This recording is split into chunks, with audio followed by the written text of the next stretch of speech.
on a bright Saturday morning in Lagos, a day when the sun seemed to shine just a little too brightly over Lekki Phase 1, as if it knew something dramatic was about to happen.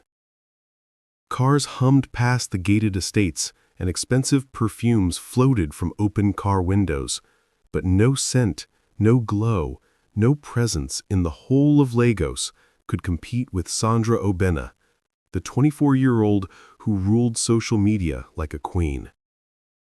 Even before she stepped out of her glass balcony, thousands of people had already liked her good morning selfie.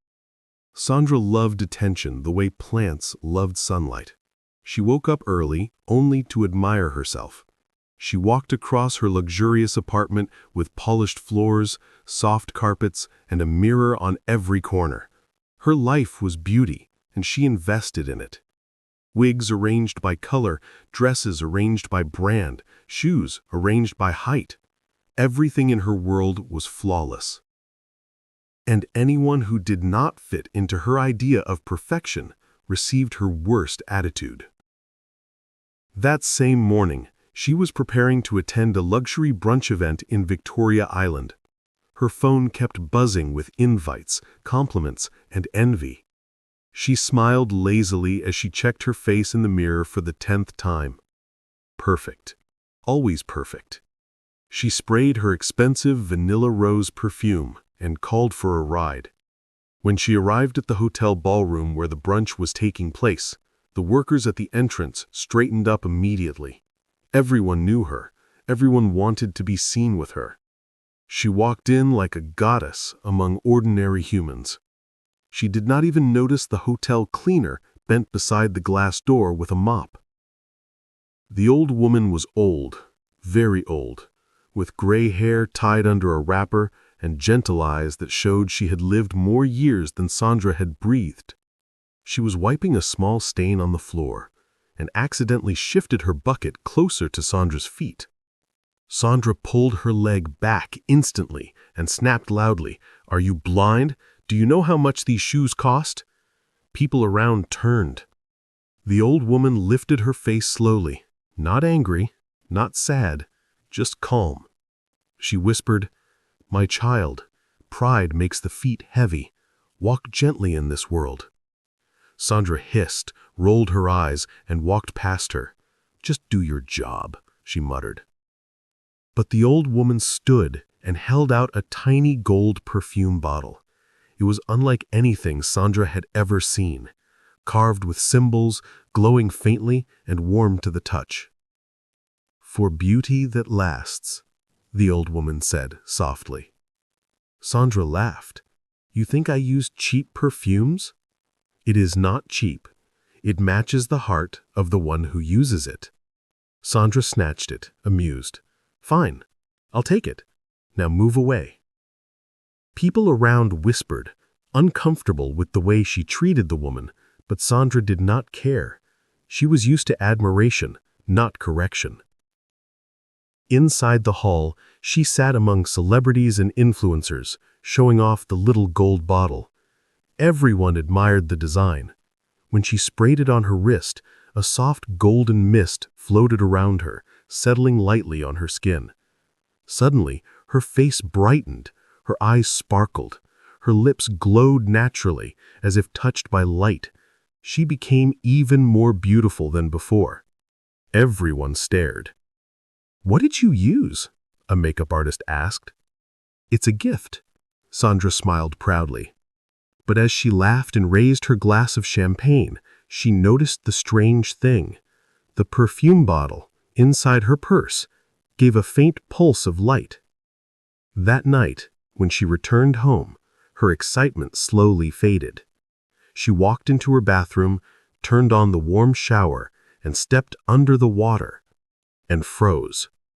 The water slid off her skin. It didn't touch her. It refused her.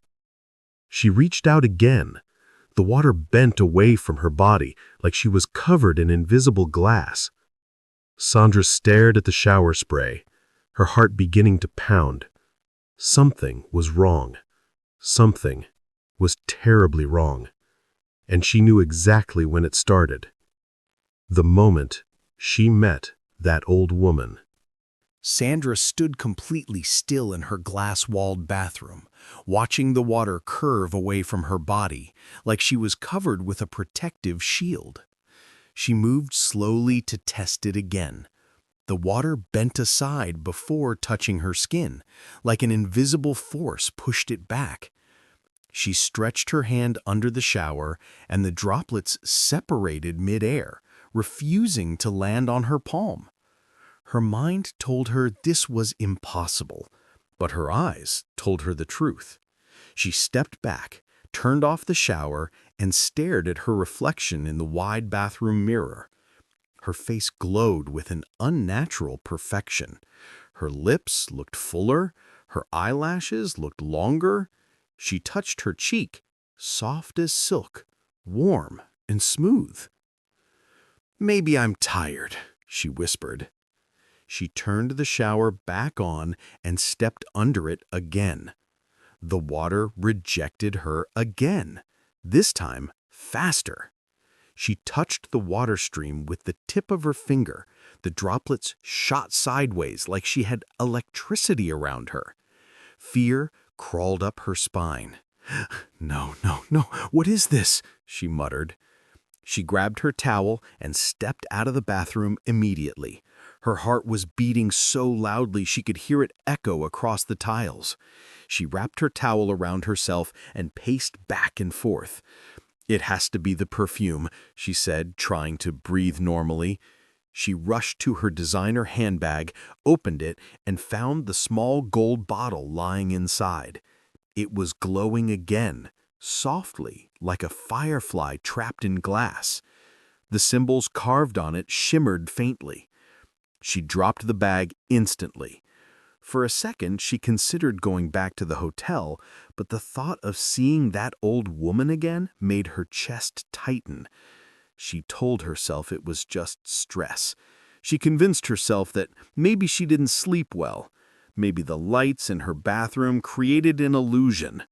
She forced herself to calm down. And as usual, there was an event she could not miss. A late-night mini-party at a luxury rooftop restaurant in Victoria Island. She couldn't skip it, not when there would be photographers, influencers, and potential brand deals there. Sandra dressed up carefully, choosing a silver bodycon gown and diamond earrings. She avoided water entirely and used only wipes, deodorants, and heavy makeup to refresh her skin. But even the wipes struggled to clean her face. The makeup did not smear. It stayed perfect, untouched. Her anxiety grew, but she silenced it again.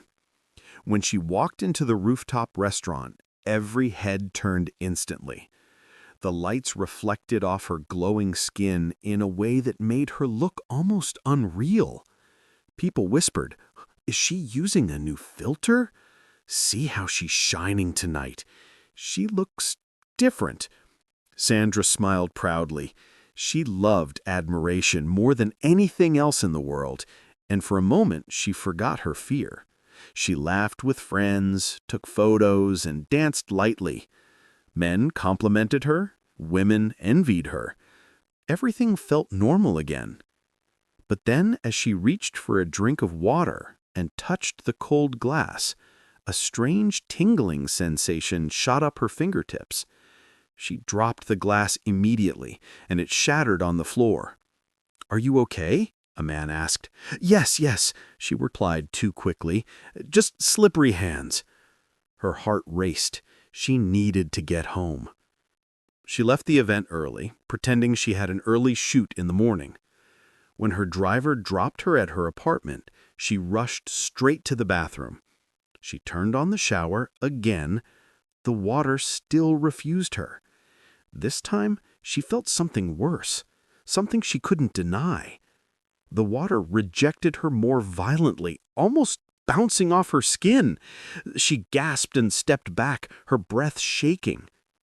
Something was happening to her body, something connected to that old woman. That night, as she lay in her king-size bed, surrounded by mirrors and soft golden light, she pulled the blanket close to her chest. Her eyes stayed wide open. She didn't sleep. She couldn't.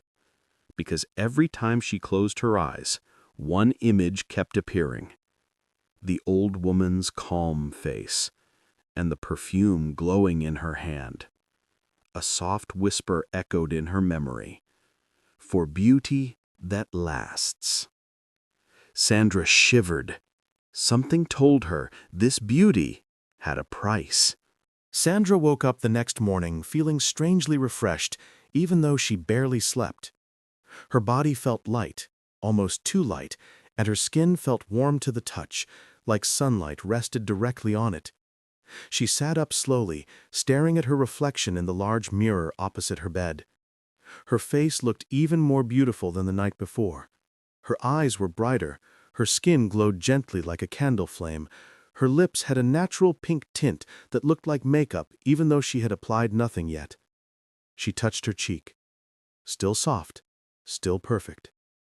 But something deep in her chest refused to relax. The fear from the night before stayed with her, like a quiet voice whispering in her mind.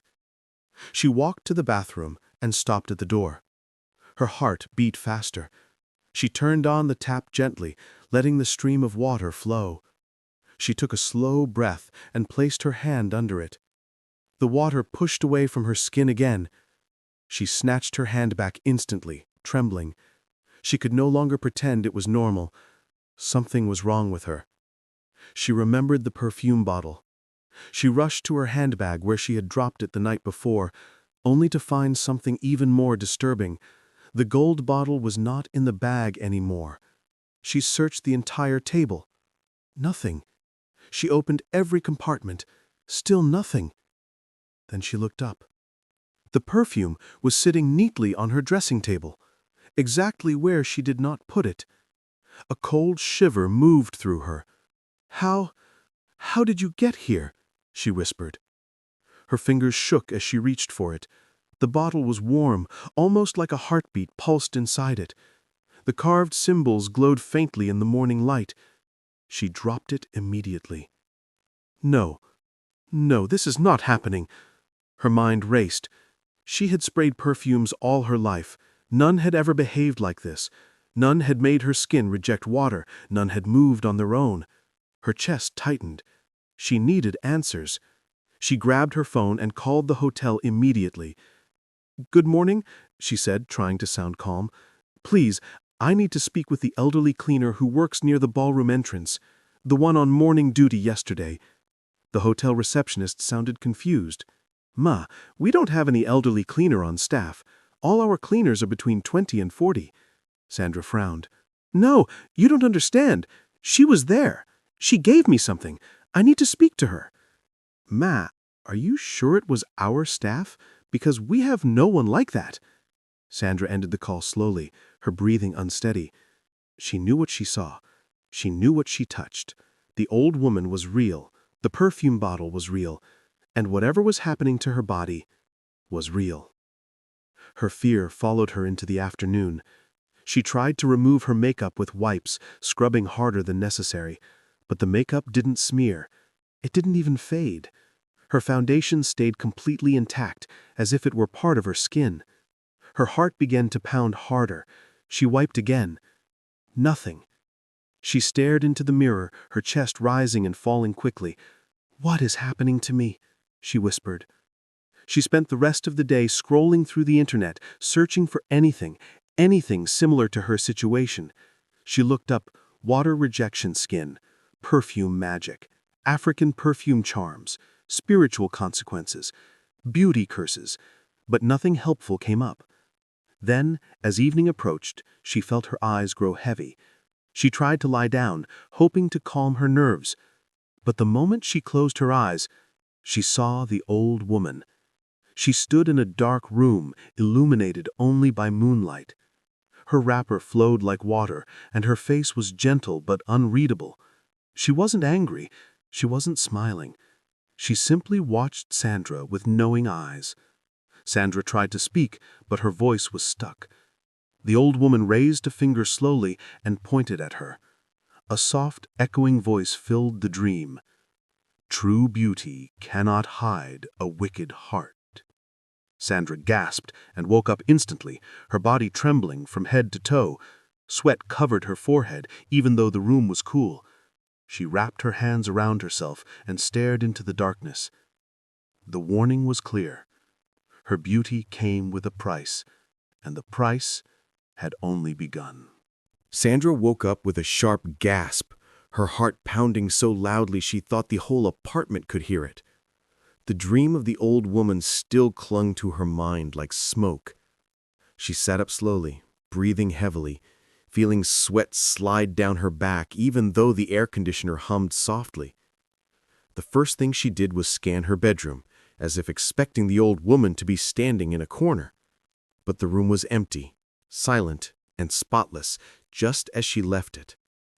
She rubbed her hands together, trying to steady her breathing. "It was only a dream," she whispered. But it didn't feel like a dream. It felt like a warning. When she finally stepped out of bed and walked toward her dressing table, her eyes widened instantly. The gold perfume bottle that sat quietly the night before was no longer quiet. The bottle was glowing. Not a soft glow like before, but a brighter, stronger, almost alive glow. The carvings on it pulsed with light, rising and dimming like breathing. The room itself felt warmer, as though the bottle were radiating heat. Sandra froze. Her skin prickled with fear. What is happening now?" she whispered. She hesitated before touching it, but curiosity pushed her closer. As soon as her fingers brushed the bottle, it felt hot, hotter than the previous day. She snatched her hand back immediately. Ouch! She shook her palm and stepped away, her eyes wide. The glow from the bottle intensified for a moment, then softened again, as if acknowledging her reaction. Sandra backed up until she reached her bed. Her mind raced with questions she could not answer. Every hour brought a new change, a new fear. Her beauty increased unnaturally.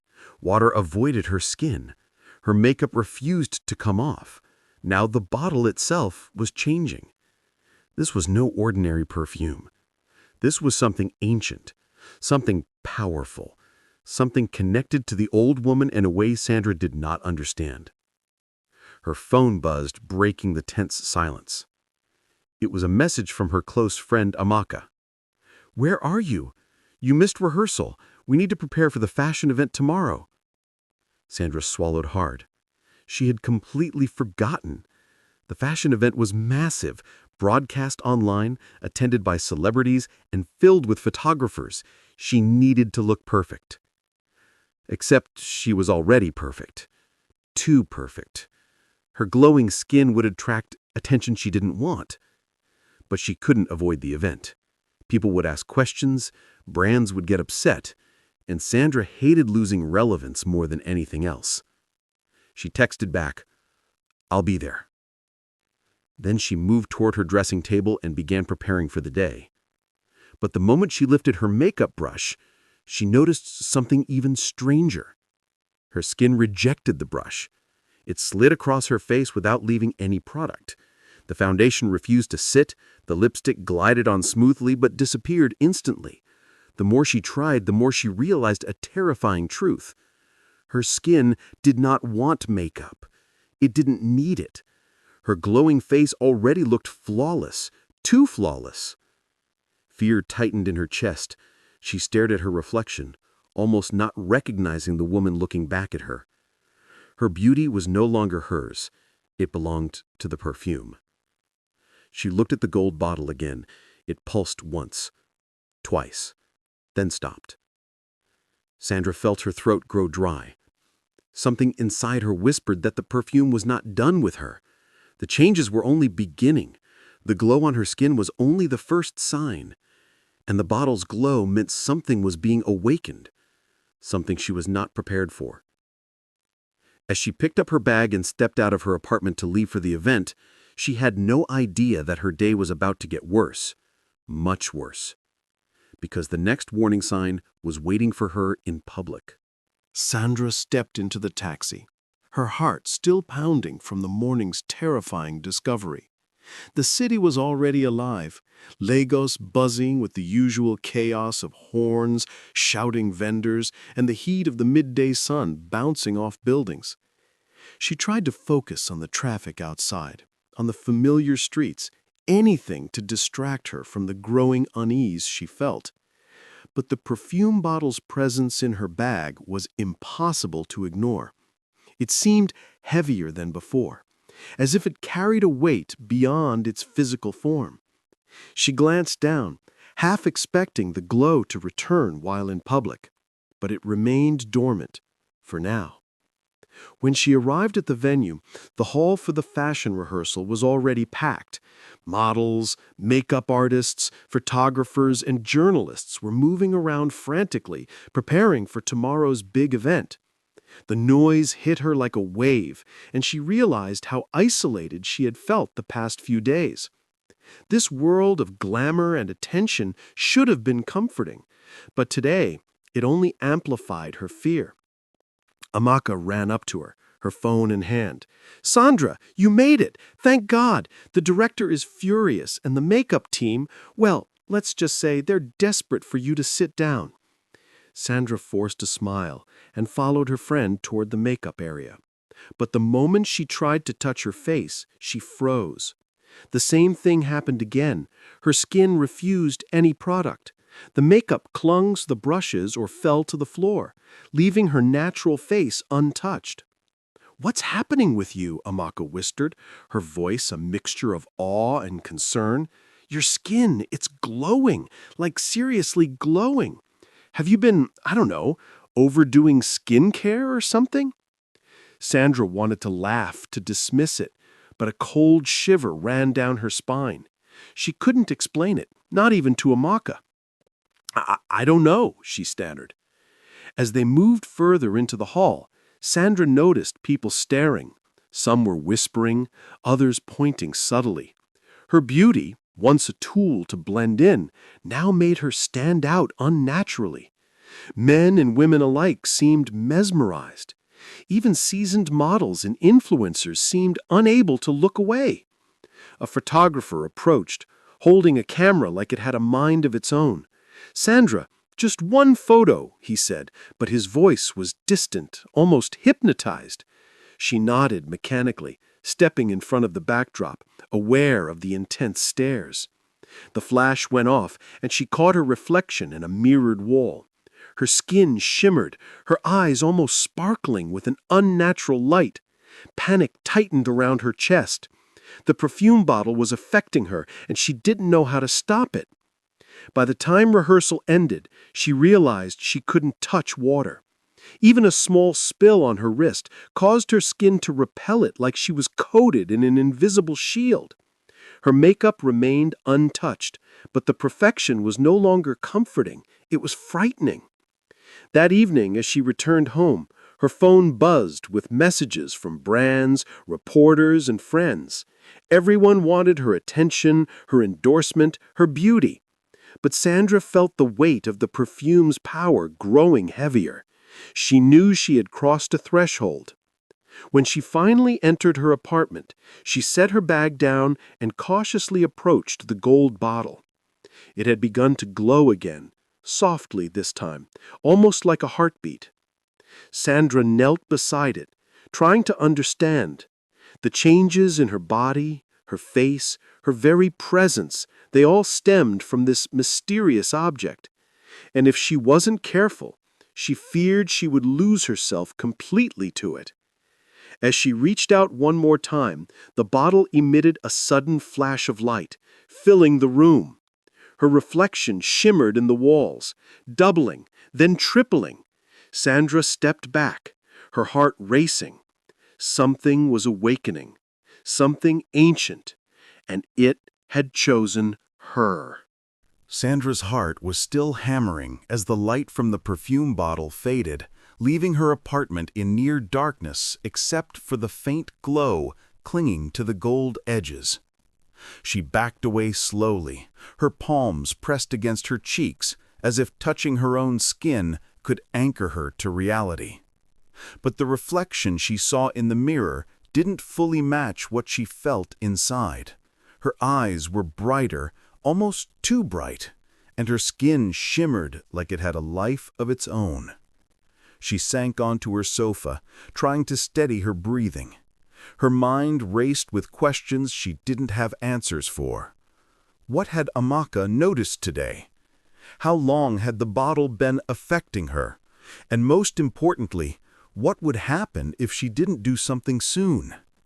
Sandra thought of her life before the bottle, before the glow. The parties, the modeling shoots, the endless selfies, it all seemed shallow now. She had been chasing attention, approval, and likes. And somehow, in some way, the bottle had found her because of that. Her phone buzzed violently, snapping her out of her thoughts. Messages from brands, photographers, even strangers filled the screen. One text stood out. "Sandra, are you okay? Everyone's talking about the event today.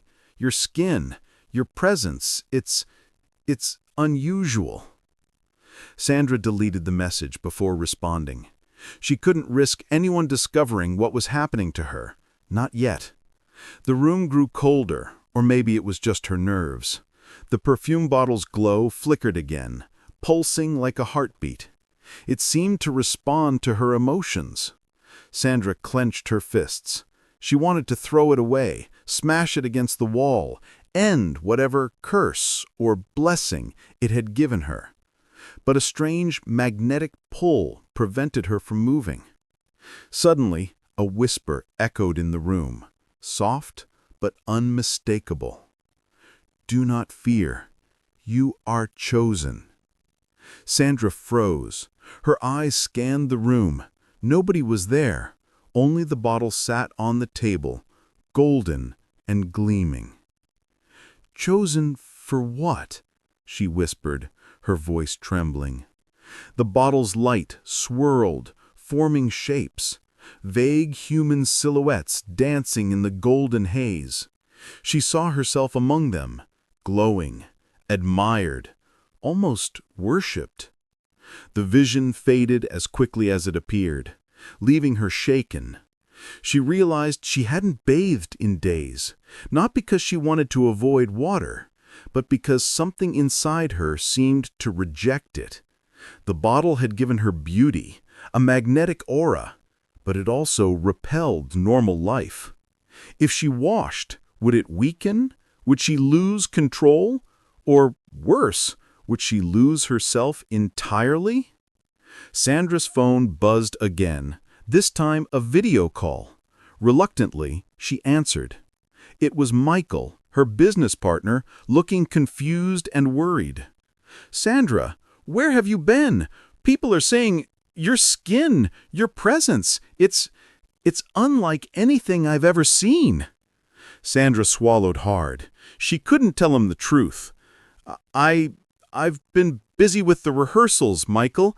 It's all just stress, I guess." He frowned. "Sandra, this isn't normal. You can't ignore it. You need help." Sandra hung up, her hands trembling. Help? From whom? From the city? From friends? From doctors? No one could understand the magic at work here. Not yet. As the night deepened, Sandra sat beside the bottle again, her fingers brushing against the golden surface. She felt a surge of power and fear at the same time. It promised everything she had ever wanted: beauty, attention, influence. But it demanded control in return.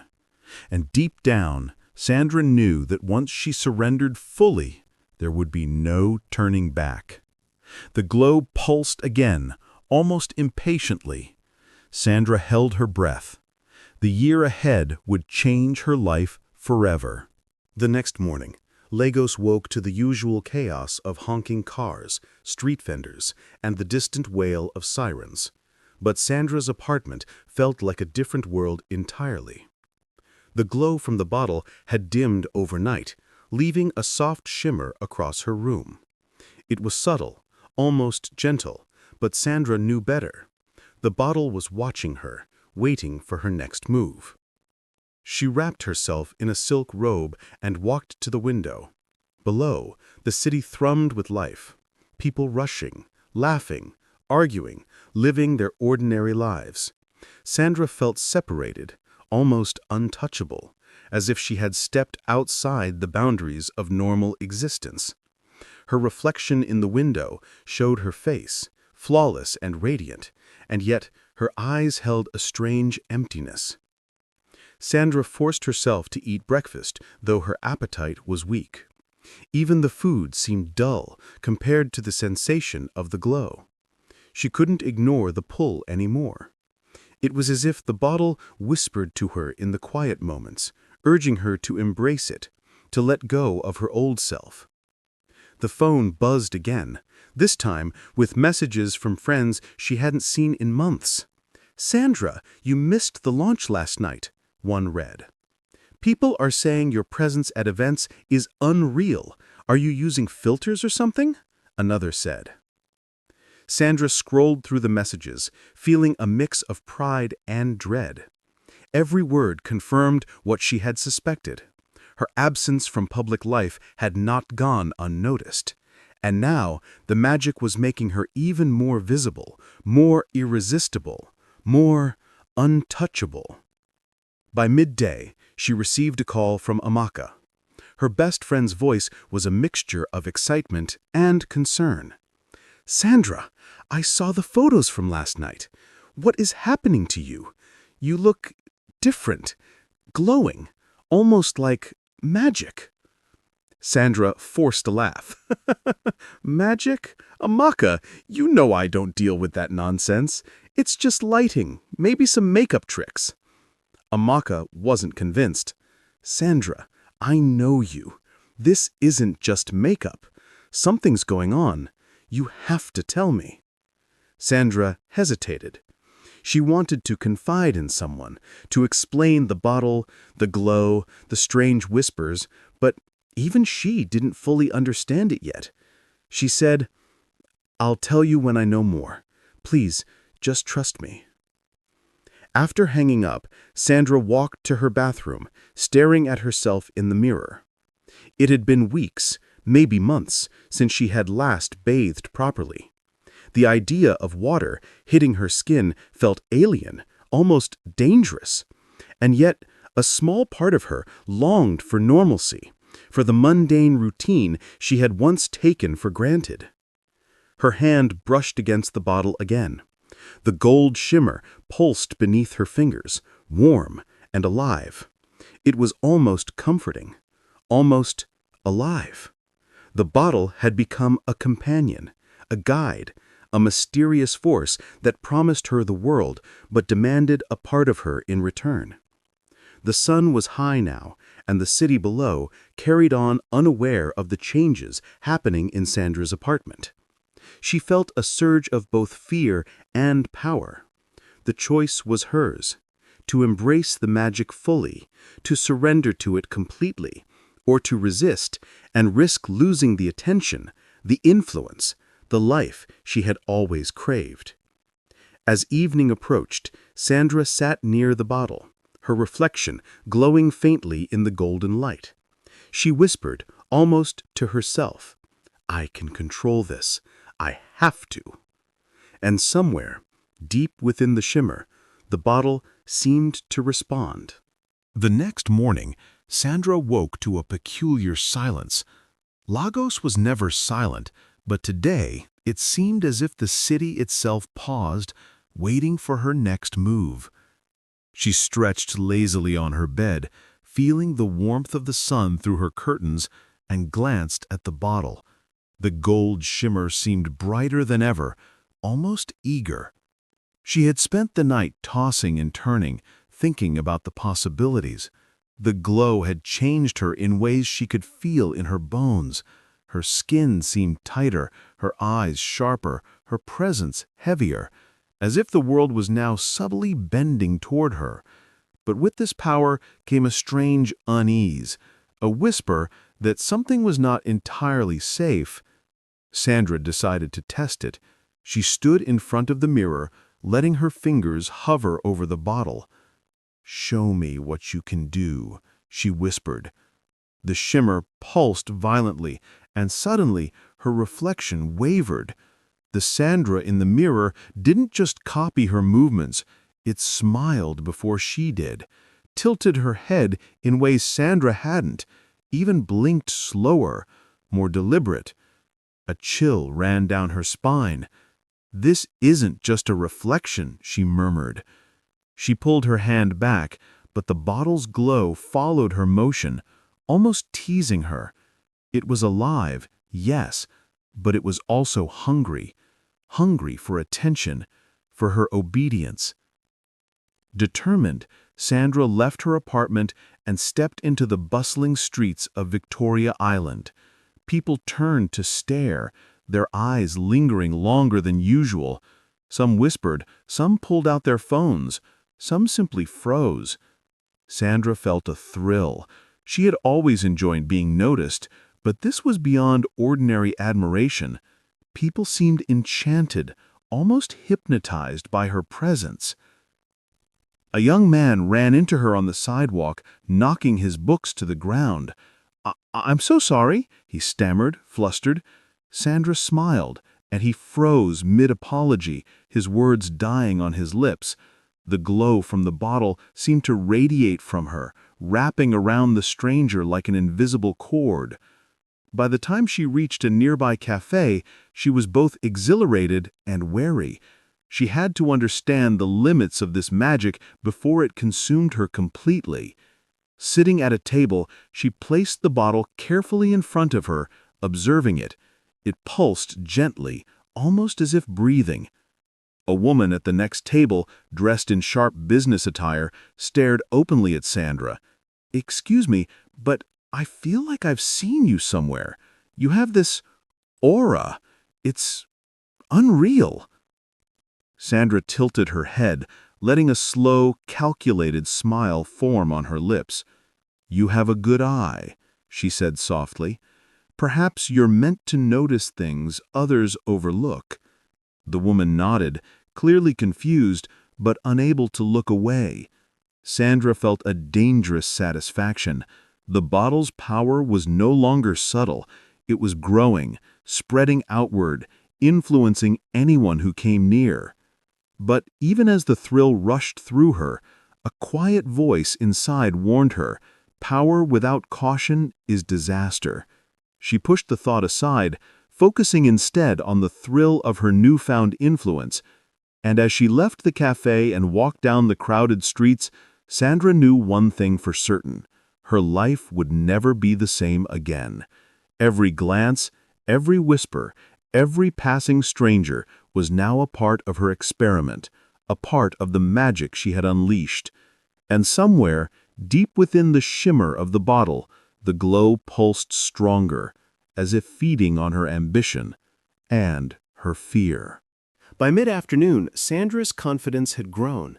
She wandered into the luxury district of Victoria Island, where high-end boutiques and expensive cafes lined the streets. People glanced at her, some even whispering behind their hands. Sandra felt like she was walking in a spotlight, though she hadn't made a sound. The magic seemed to hum around her like a living thing, invisible yet undeniable. Her first stop was a designer boutique she had always admired. Normally, the security guards would scrutinize anyone entering so casually, but today they simply stepped aside. Sandra's eyes gleamed. The power wasn't just making people notice her, it was bending them to her will, subtly, almost imperceptibly. Inside, she admired a stunning evening gown made of gold-threaded silk. Normally, she would have asked to try it on, hesitated, or negotiated the price, but today she merely smiled at the sales attendant. The girl froze mid-step, her hand hovering over the dress. Sandra's smile widened. "Bring me that gown," she said softly. The attendant blinked and then obeyed, almost as if in a trance. Sandra ran her fingers over the fabric, feeling the silk whisper beneath her touch. Every glance in the boutique turned toward her. The usual chatter of customers faded into an almost reverent silence. The bottle on her purse glimmered faintly, and Sandra realized it was reacting to the attention, feeding off the awe she inspired. But even as excitement coursed through her, a small, stubborn thought lingered at the edge of her mind. What am I becoming? She shook it off and left the boutique, gown in hand, stepping into the hot Lagos sun. People stared, some stopped to take photos, but she hardly noticed. She was lost in the thrill of power, the intoxicating pull of the magic she had chosen to embrace fully. As she walked, a man approached her. He was well-dressed, tall, with sharp eyes that betrayed both curiosity and caution. "Excuse me," he said politely, though his voice had an edge. "Are you Sandra Okoro?" Sandra stopped, her heart skipping a beat. How did he know her name? "Yes," she said, keeping her tone calm, confident. "And you are?" He straightened his jacket, maintaining a careful distance. "My name is Michael Eze. I'm an investigator. I've been following reports. Unusual activity in the city, and you, Sandra, have been at the center of every one of them." "Haha, reports? What kind of reports?" Michael hesitated, then leaned in slightly. "People have been acting strangely around you. It's as if you have some influence over them. I need to understand what's happening before it escalates." Sandra's pulse quickened. She could feel the bottle shimmer vibrating, almost warning her. This was the first real challenge since she had started. Up until now, people had been charmed, impressed, or frightened. But now someone was cautious, someone not entirely under her sway. She smiled at Michael, letting the warmth of her charm flow naturally. "Perhaps you should join me," she said. "See for yourself." Michael's eyes narrowed, studying her carefully. There was hesitation, a flicker of disbelief. But as Sandra's presence reached him, even he felt the subtle pull, the almost imperceptible tug of the power she now commanded. And yet, deep inside, Sandra knew this encounter was different. Michael was not like the others. He would not bend easily. As they walked through the busy streets of Lagos together, Sandra felt a thrill unlike any before, a mixture of excitement, fear, and anticipation. This was no longer about vanity or amusement. The magic had introduced her to her first real test. And somewhere deep inside the shimmering bottle, the glow pulsed, faster, hungrier. Sandra and Michael moved through the bustling streets of Victoria Island, the city alive with honking cars, street vendors, and well-dressed pedestrians. Yet, amid all the chaos, there was a strange quiet around them. People instinctively gave them space, an invisible bubble of respect, or fear, surrounding Sandra. Michael kept his gaze sharp, observing her every gesture. "I don't understand," he said quietly, "why people are acting like this. I've followed cases, rumors, even videos, but it's unlike anything I've seen." Sandra smiled, almost coyly. "Maybe it's because I've embraced something most people never dare to touch," she replied. Her hand brushed the bottle in her purse, feeling its hum of energy, like a heartbeat syncing with her own. Michael's brow furrowed. "Something supernatural?" he asked carefully, almost as if speaking the word out loud might make it real. Sandra laughed, a sound that drew a few curious glances from bystanders. "Call it what you like," she said. "All I know is it works." They stopped at a quiet cafe, tucked away from the main boulevard. Michael gestured to a table, but Sandra shook her head. "We don't need a table. Let's walk." She could feel the bottle responding to his skepticism, its glow pulsing faintly beneath her purse. The closer he got, the more alive it seemed. As they moved, she noticed something unusual. Michael was careful not to step too close, yet he wasn't completely under her influence. He was observing, analyzing, resisting, but part of him couldn't help noticing her. That small crack in his resolve was thrilling, almost addictive. "You must understand," Michael said, his voice firm now. "I am not here to harm you, but the changes around you, people acting strangely, obeying your whims, even your mere presence affecting them, this is dangerous." Sandra's pulse quickened. Dangerous? Perhaps. But isn't life more interesting when it's dangerous? She let a small smile curl her lips, watching him struggle between fascination and caution. He shook his head slightly. "You don't realize how far this could go. If the wrong people find out, people who would exploit this power, it could ruin everything." Sandra's eyes narrowed. A tiny flicker of concern passed through her, something she hadn't felt before. She had been enthralled by the attention, the influence, the freedom, but for the first time, a shadow of doubt crept in. "What do you want from me?" she asked, her voice softer now. "I want to help," Michael said, firmly, though his eyes betrayed a mix of doubt and curiosity. "But you need to understand what you're dealing with. This power, it's not just about attention or control. It's dangerous, and it's changing you." Sandra felt a shiver run down her spine. The bottle hummed louder, almost impatiently, as if it sensed her hesitation. She could feel the thrill of temptation, the pull of power, stronger than ever. But Michael's words planted a seed of awareness, a thought she had ignored until now. As they continued walking, Sandra realized something startling. This encounter was no accident. The magic had led Michael to her, and now, for the first time, she was facing someone who might challenge her, not physically, but in a way that mattered. And deep inside, beneath the glow of the bottle, Sandra felt the unmistakable pull of fate.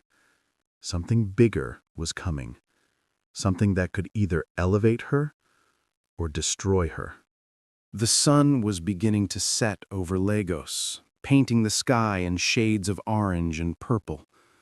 The streets shimmered under the fading light, and the city seemed to hold its breath.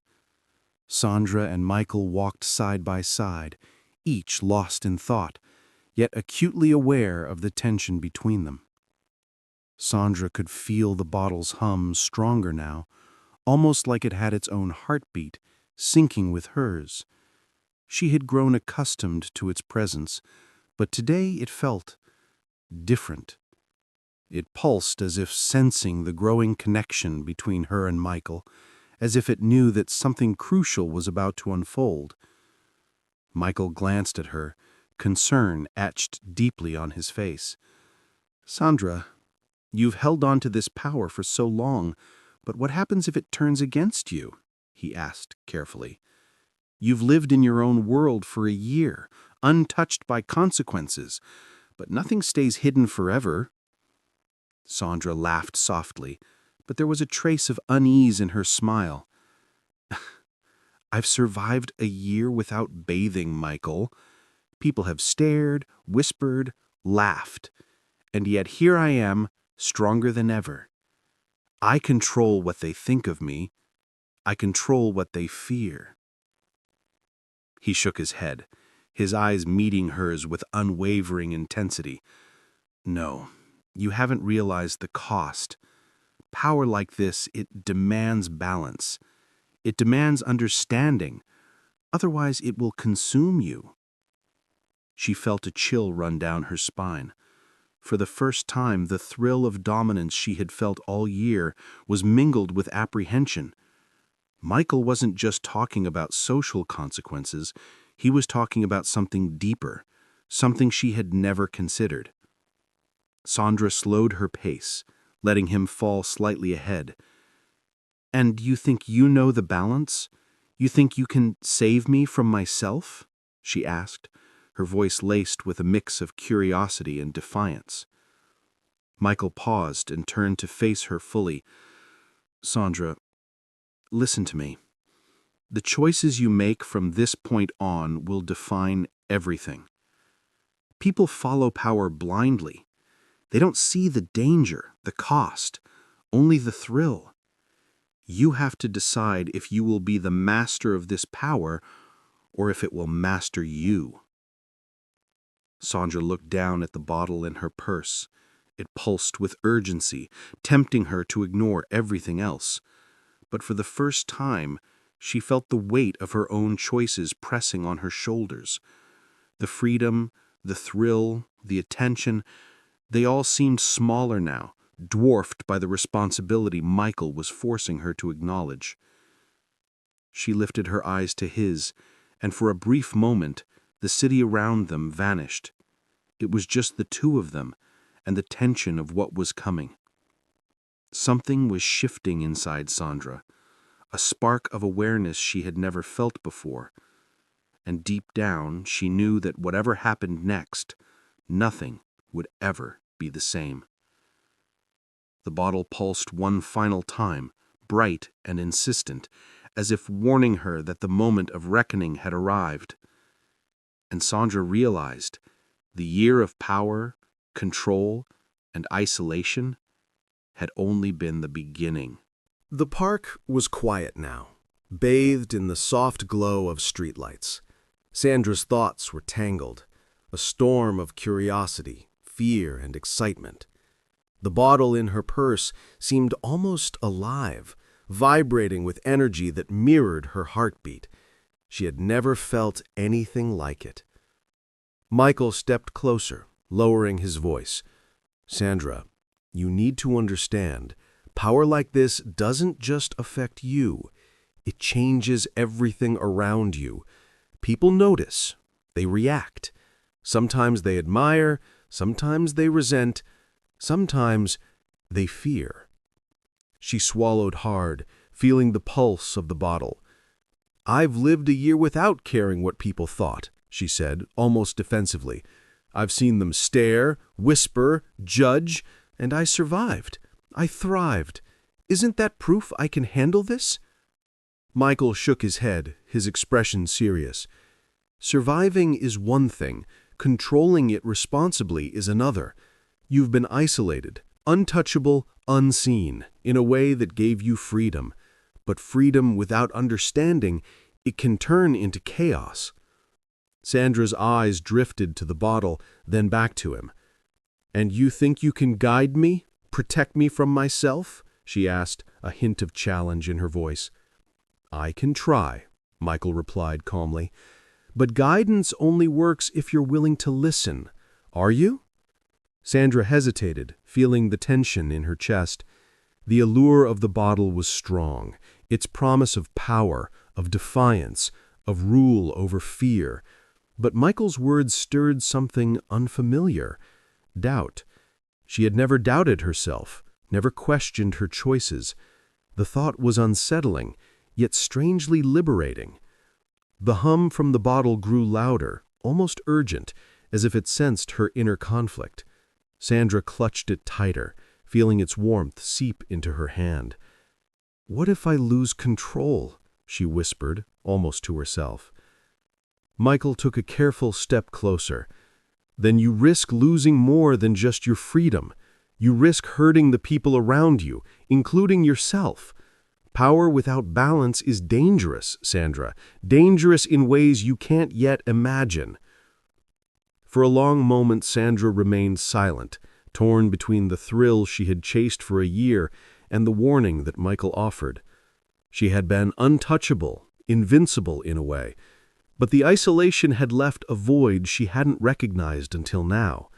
The bottle had been her companion, her shield, but it had also blinded her to the consequences.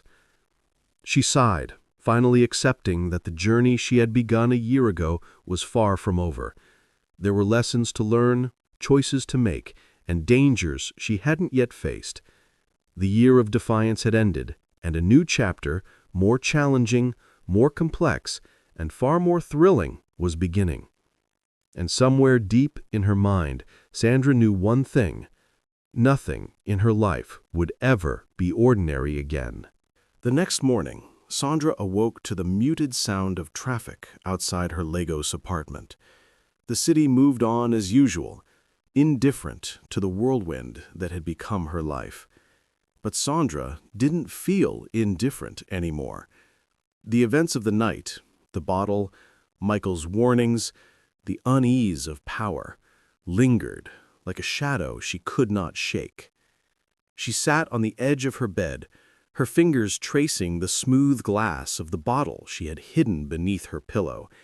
It seemed smaller, somehow, in the daylight, less threatening, yet it pulsed with the same quiet insistence.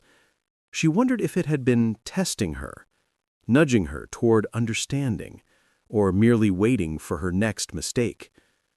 Her phone buzzed. A message from Tolu, one of the few friends who had stayed close despite her self-imposed isolation. "Sandra, we need to talk. People are talking, and it's not good. Meet me at the cafe?" Sandra hesitated. She had spent months ignoring gossip, whispers, and judgment, but something in Tolu's tone made her uneasy. She felt a flicker of curiosity. What could have happened that she hadn't already anticipated? By the time she arrived at the small cafe in Victoria Island, the sunlight was sharp and harsh, reflecting off the glass skyscrapers around her. Tolu waved from a corner table, concern etched into his face. "Sandra, sit," he said without preamble. "People are noticing changes, not just in you, but in the way you move, the way you command attention. Some admire you, yes, but some are scared. And scared people, they don't act rationally." Sandra sipped her coffee, keeping her expression neutral. "I've lived a year for myself, Tolu. I've ignored opinions, avoided crowds, and still thrived. Why is this different?" Tolu leaned in, lowering his voice. "Because this isn't just about you anymore. Word about, well, the year, the things you did without concern for judgment, it's spreading. People are curious, but curiosity can turn into obsession. Someone might try to take advantage or, worse, challenge you." Sandra felt a chill. She had been untouchable for so long, the idea of being challenged seemed almost absurd. Yet Tolu's words carried weight. There were consequences now that she had never faced before. "And the bottle," Tolu continued carefully, glancing around. "Michael told me about it. Whatever that thing is, it's drawing attention. It's not just a curiosity. People are starting to sense its energy. You have to be careful." Sandra's grip on the bottle beneath her bag tightened. "I can control it. I've lived a year without limits. I can handle this." Tolu shook his head. "Sandra, you're not thinking clearly. The power you have, it's not just a tool. It's alive. It reacts, it influences, it can change you in ways you don't realize. And if you underestimate it, it could ruin everything. Everyone around you. You." For the first time, Sandra felt doubt creep into her certainty. She had thrived on defiance, on ignoring the rules, on proving that she was untouchable. But now, with Tolu's warning ringing in her ears, she wondered, had the year of rebellion blinded her to the danger she was courting? She looked around the cafe, at the mundane world moving on outside the glass windows, and realized how fragile her control really was. The bottle hummed faintly beneath her bag, a reminder that her power was waiting, watching, and judging just as much as she had been judging the world. Sandra knew one truth with absolute clarity. The next step she took would define her future. One wrong move, one lapse in judgment, and the balance she had fought to maintain for a year could shatter completely. She sipped her coffee again, feeling the weight of choices pressing down on her. And deep in her mind, a quiet thrill stirred, the knowledge that nothing in her life had ever been more dangerous or more intoxicating. By the evening, Lagos had transformed into a glittering maze of lights and sounds. Sandra walked the streets with a purpose, the bottle hidden safely in her bag, though its subtle hum seemed to echo her own heartbeat. She could feel the city's energy vibrating around her, feeding her sense of power, even as Tulu's warnings lingered in the back of her mind. She arrived at a rooftop lounge in Victoria Island, a place that catered to the elite, the influential, and those who craved to see and be seen. Sandra had avoided such crowds for months, yet tonight she felt drawn here, compelled by something she could not name. Maybe it was curiosity, maybe it was the bottle, maybe it was a mix of both. The lounge was alive with music, laughter, and the clinking of glasses. She spotted familiar faces, people who had once ignored her, mocked her, or underestimated her. Their eyes lingered as she walked past, some intrigued, others wary. The year of her defiance had not erased her presence, it had amplified it. As she found a secluded corner, a man approached. He was tall, sharply dressed, with an air of confidence that demanded attention. "Sandra," he said, smoothly, offering a polite smile, "I've been hoping to meet you. I've heard stories." Sandra raised an eyebrow. "Stories travel fast." "They do," he replied, lowering his voice, "and some of them are dangerous. Some people, they're not happy with what you've become." Sandra leaned back, a smile playing on her lips. "I've learned to ignore danger. It doesn't frighten me." He studied her, then nodded slowly. "I believe you. But be careful. Power attracts more than admiration. It attracts envy, obsession, and sometimes revenge." Sandra felt a shiver she couldn't ignore. The echoes Tolu's warning, a reminder that the bottle's influence was not her only concern. The world around her was changing, and she was at the center of it. As the night deepened, she felt the bottle pulse against her side.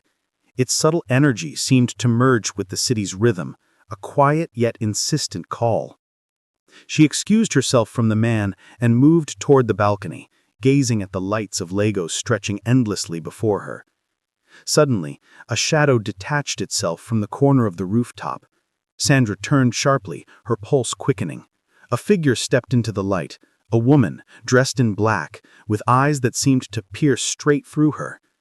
"Sandra," the woman said, her voice low and steady, "we need to talk about what you've been hiding." Sandra's hand instinctively went to her bag. The bottle pulsed again, reacting to the tension in the air. For the first time, she felt a flash of fear, sharp and immediate. "And if I refuse?" Sandra asked, her voice steady but cautious. The woman smiled faintly, a chilling expression. "Refusal is not an option, not anymore. People like you can't exist in secret forever. And some secrets, they demand attention."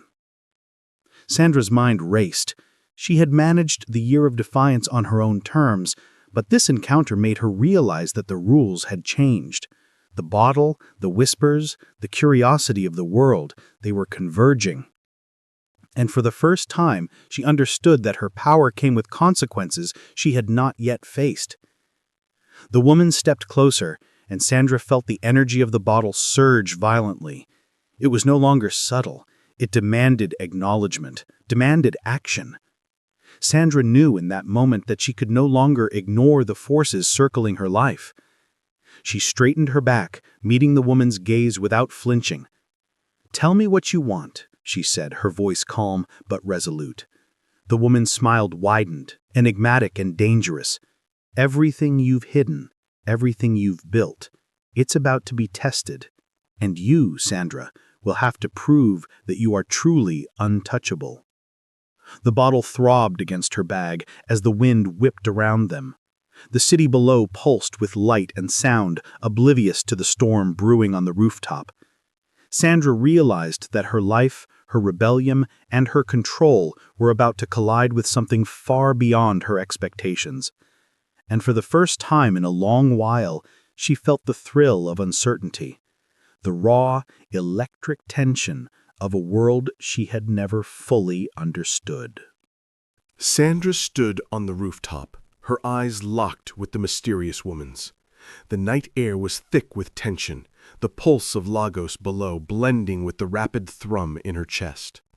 She could feel the bottle vibrating violently in her bag, almost as if it sensed the confrontation, warning her that things were about to change. The woman took a deliberate step closer. "Sandra, the year you've spent avoiding the world, refusing to conform, refusing to be touched, it has not gone unnoticed. People are watching, and some are very unhappy." Sandra tilted her head, her expression calm but alert. "I've always known people watch. I've survived this long because I ignore them." Survival is one thing, control is another. You think the bottle gives you power, but it is only part of the story. There are rules you don't understand, forces you cannot ignore. Sandra felt a shiver run down her spine. For months, she had believed she was untouchable, that her defiance had placed her above the ordinary reach of others. But the intensity in the woman's gaze suggested otherwise. There was knowledge there, dangerous knowledge, something that could undo everything Sandra had built. "Tell me," Sandra said, her voice steady, "what do you want from me?" The woman's lips curled into a faint smile. "I want to offer you a choice. Keep your life as it is, isolated, hidden, or step into the world fully, with all its eyes, all its dangers, and all its possibilities. But understand, once you choose the latter, nothing will be the same." Sandra's mind raced. The bottle had given her energy, allure, and influence, but it had also made her a target. She had refused baths for a year, ignoring the world's judgment, using the bottle to maintain a strange, intoxicating presence. But now she realized the game had grown larger than herself. "And if I refuse?" she asked, though a part of her already feared the answer. The woman's eyes narrowed. "Refusal is no longer possible. The longer you resist, the stronger the consequences will become. The bottle is only a signal. It will draw attention you cannot contain. And those who seek what it can do, they will not ask politely." Sandra's fingers tightened around the strap of her bag. The energy radiating from the bottle was almost unbearable now, like a living pulse demanding acknowledgement. She understood the warning. Staying hidden was no longer safe. "I don't fear consequences," she said finally, though her voice was quieter than before. "I face them when they come." The woman studied her for a long moment, then nodded slightly. "Very well. But know this. The year you refused to bathe, to cleanse yourself, to hide from the world, it was preparation.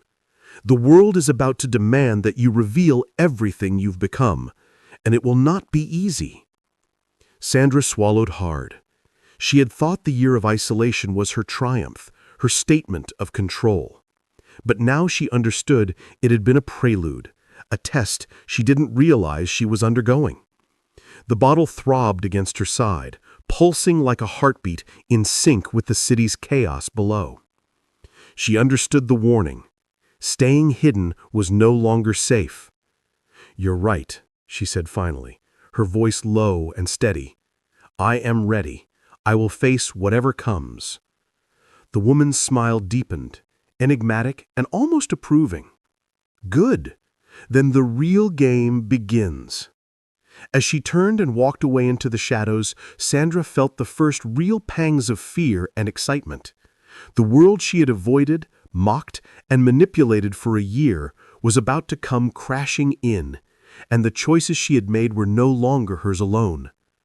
The night deepened, and Lagos hummed around her, unaware of the storm that had begun on a single rooftop. Sandra gripped her bag, feeling the bottle's pulse growing stronger, almost insistent. She knew, deep down, that nothing would ever be the same. And somewhere, hidden in the shadows, eyes watched, waiting for the moment she would step fully into the world. The next morning, Lagos woke to the usual chaos. unaware that Sandra's world had shifted overnight. She walked through the crowded streets of Victoria Island with a purpose that turned heads. The years she had refused to bathe, to conceal herself, had given her a reputation, one whispered about in elite circles.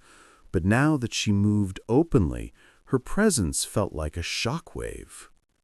Every step she took drew attention. People murmured, some with admiration, some with suspicion. Her carefully crafted aura, enhanced by the mysterious bottle, radiated confidence, power, and something else, something raw and untamed. Sandra had thought isolation made her invisible, but now she realized the world was ready to notice everything she had built in secret. She entered a boutique she had frequented before, and the manager froze mid-step. "Sandra, I didn't expect to see you here," he stammered. Sandra smiled faintly. "I don't come often, but today I need what only you can provide." As she browsed, her mind replayed the encounter with the mysterious women on the rooftop. The words echoed in her mind. "The world will demand that you reveal everything you've become." She had thought the year of secrecy was her strength, but it was now clear that power alone could not shield her from what was coming. Hours later, she arrived at a luxury rooftop lounge, her presence commanding the attention of every person there. Sandra felt the pulse of the bottle against her side, a reminder of the strange energy she carried. Some recognized the aura, others only sensed it, but all were drawn to her. A man approached her, tall, impeccably dressed, and with a gaze that seemed to pierce through her carefully maintained exterior. "Sandra," he said, voice low and deliberate, "you've become something else. I never thought I would see you like this." Sandra's lips curved in a faint smile. "Something else? Yes, perhaps. But is that bad?" He shook his head. "Not bad. Dangerous. And that is what worries me." Sandra's heartbeat quickened. Danger had been a word she had grown familiar with, but hearing it directed at her, in a place that usually only knew wealth and luxury, made it real. She realized that women on the rooftop had been right. Refusal to conform, refusal to bathe, refusal to hide. These choices had attracted forces she could no longer ignore. As the sun set over Lagos, casting golden light across the skyscrapers and the lagoon, Sandra felt the first twinge of uncertainty. She had always been in control, but now control felt fragile. She clutched her bag, feeling the bottle vibrate urgently. It was as if it sensed the shifting tide, the encroaching attention that would not leave her alone. The man leaned closer, lowering his voice. "There are people who want what you possess, Sandra, and they won't ask nicely. You have to decide, do you hide or do you face them?" Sandra's mind raced. The year of solitude had made her resilient, cunning, and almost untouchable. But the world had changed, and she understood that hiding was no longer an option. She lifted her chin, letting her gaze meet his. "I face them," she said firmly, "and I will not run." The man nodded, a mixture of respect and caution in his expression. "Then you must prepare. What comes next is unlike anything you have ever experienced." As the city lights flickered on and the night fully claimed Lagos, Sandra felt the weight of her choices pressing down. The bottle pulsed with energy, thrumming in rhythm with the city itself. The next phase of her journey was beginning, and she knew that the year of isolation had only been the prelude. Somewhere beyond the glittering skyline, shadows moved, waiting for the moment Sandra would fully reveal herself to the world. And when that moment came, nothing and no one would be able to stop the consequences she had invited. The following morning, Sandra woke to an unusual quiet in her apartment. Lagos was alive outside, but inside her space, A strange stillness lingered, almost as if the city itself had paused to watch her next move. The bottle, resting on her vanity, glimmered faintly in the morning light. Its presence had become both a comfort and a warning, an invisible tether to the powers she had stumbled into during her year of self-imposed isolation. Sandra dressed carefully, each outfit chosen not merely for fashion, but for authority. She had learned that after a year of avoidance, appearances now carried an almost mystical weight. People would read her confidence like a language. They would respond, willingly or unwillingly, to the aura she projected. She decided to return to Victoria Island. The boutique she had visited the previous day had become a place of minor importance. What mattered now was the network she could command. Walking through the streets, she noticed subtle shifts. People leaning closer as she passed, whispers behind closed doors. Phones pointed discreetly in her direction. Her reputation had preceded her, grown larger than the city itself. Sandra stopped at a cafe she had once visited with friends. Inside, the atmosphere was ordinary, yet today it felt charged. A group of men at a corner table looked up and froze, their eyes wide with recognition. She walked to the counter and ordered her usual coffee, but the barista's hands trembled slightly as she handed it over. "Yours, Sandra," he said, voice barely audible. The one who didn't bathe for a year?" Sandra arched an eyebrow. "Yes, and what of it?" He shook his head, as if trying to understand. "Everyone's talking. About you. They say something happened. Something powerful." Sandra smiled faintly, knowing he would never truly understand. He only sensed the surface of what had changed in her. She left the cafe, the murmurs following her out, and felt the weight of eyes upon her like a tangible force. Her next stop was a high-rise in Ikoyi, home to one of Lagos's influential social circles. Sandra had received an anonymous invitation the previous night, delivered without explanation. Curiosity and the instinct to assert dominance drove her to go. Inside, the lobby was opulent, filled with chandeliers and marble. She ascended the elevator, each floor a reminder of the world she had been absent from. When the doors opened, she stepped into a room buzzing with anticipation. Every conversation halted as she entered. At the center of the room was a man she did not know, yet he exuded authority. "Sandra," he said, standing, "we've been waiting for you. It seems the city has underestimated you, but now it is time for the truth to emerge." Sandra's pulse quickened. She had expected attention, maybe even fear, but the deliberate weight of his words sent a shiver down her spine. The bottle against her side vibrated faintly, as if sensing the tension. "Tell me," she said, voice steady. "What truth do you speak of?" He smiled faintly, an expression that was both welcoming and dangerous. "The truth that the year you spent refusing to conform was never just about defiance. It was about preparation. You are no longer merely Sandra, the Slay Queen. You are something else. And the city must be ready to acknowledge it, or suffer the consequences of ignoring it." Sandra's mind raced. She had felt power rise within her during her year of solitude, but hearing it articulated by another, in this luxurious room, made it undeniably real. Something in Lagos had shifted, and she was at the epicenter. As she stepped forward, the crowd parted. Whispers of awe and fear followed her like a shadow. The man gestured toward a private room at the far end of the hall. "Come," he said. "There is someone you must meet, someone who can explain what the city will demand of you next." Sandra took a deep breath. The weight of the bottle at her side seemed to thrum in approval.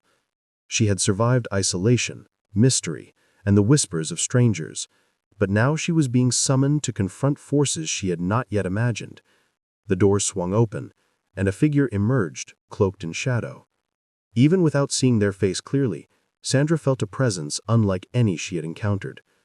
The air thickened around them, charged with expectation and power. The year of solitude had been merely the beginning. What lay ahead was something far greater and far more dangerous. Sandra stepped closer to the shadowed figure, her heart pounding with a mixture of anticipation and caution. Even after all she had endured, the whispers, the stares, the subtle power she had felt growing during her year of self-imposed isolation, this presence was unlike anything she had ever encountered. It was as if the room itself bent to acknowledge the arrival of this person. The figure finally moved into the light, revealing a tall, elegant woman with piercing eyes that seemed to see straight through Sandra. Her skin glowed under the chandelier's reflection, flawless and commanding. She smiled, though it was not warm, it was knowing, almost predatory. "Sandra," the woman said, her voice smooth, rich, and hypnotic. "You have been preparing for this moment without even realizing it. For 1 year, you rejected the ordinary. You refused to conform, to cleanse, to surrender to what everyone else expects. And in doing so, you have awakened." Sandra felt a chill run down her spine. Awakened? From what? The woman gestured to the bottle Sandra still clutched at her side. "That little vial is not merely a charm, Sandra. It is a key. It connects you to the energy of the city itself, the desires, the fears, the secrets that pulse through every street, every home, every person who dares notice you. You have only begun to understand it." Sandra's mind spun. Over the past months, she had noticed strange coincidences, people acting strangely around her, opportunities appearing almost magically. But she had dismissed them as luck. Now she realized those events were no accident. She had been building a connection, a silent command over the world around her. "What do you want from me?" Sandra asked, gripping the bottle tighter. The woman's eyes glimmered. "I am here to guide you, to teach you how to control what you have unknowingly awakened. There are forces in Lagos and beyond that will challenge you. Some will envy you, some will fear you, and some will wish to destroy you. You cannot ignore them. You cannot fight them blindly. You must learn to command them." Sandra stepped hard. She had imagined herself powerful during her isolation, but this was beyond imagination. The air seemed to thrum around her, thick with anticipation, and she realized the truth in the woman's words. She was no longer the same Sandra who had refused to bathe, who had hidden from judgment and mocked society's expectations. She was something else now, something formidable. The woman stepped closer, lowering her voice to a near whisper. "The city has already noticed your defiance. They have watched you grow in ways they cannot understand. But the year of isolation was not enough. You must now step fully into your role. There are those waiting in the shadows who will test your will, who will try to strip away everything you have gained, and you, Sandra, must not falter." Sandra looked down at the bottle. It seemed to pulse in her hand, warm and alive, as if agreeing with the woman. She took a deep breath, feeling the weight of her year-long journey and the magnitude of the path ahead. "I am ready," she said, finally, though a tremor of doubt lingered in her chest. "Teach me. Show me what I need to do." The woman's smile widened, sharper now, almost predatory. "Very well, but know this. Once you embrace the power you hold, there is no turning back. The city and everyone in it will bend or break before you. Are you prepared for that?" Sandra's pulse quickened. The stakes were higher than anything she had ever faced. The whispers of the past year, the isolation, the subtle magic of the bottle, all of it had led to this moment. She nodded, determination settling into every fiber of her being. "Then follow me," the woman said, turning toward a hidden staircase that descended into darkness. As she descended into the unknown, a thrill unlike any she had ever felt surged through her. She was no longer merely a girl who had refused to bathe. She was a force to be reckoned with, and the city would soon know it. The staircase seemed endless, winding down into shadows that felt almost alive. Sandra followed the woman cautiously, her senses heightened. Every creak of the steps, every flicker of dim light made her heart race. She felt as though the city itself had followed her here, a silent observer waiting for the moment she would fully embrace her newfound power. Finally, they reached a vast underground chamber.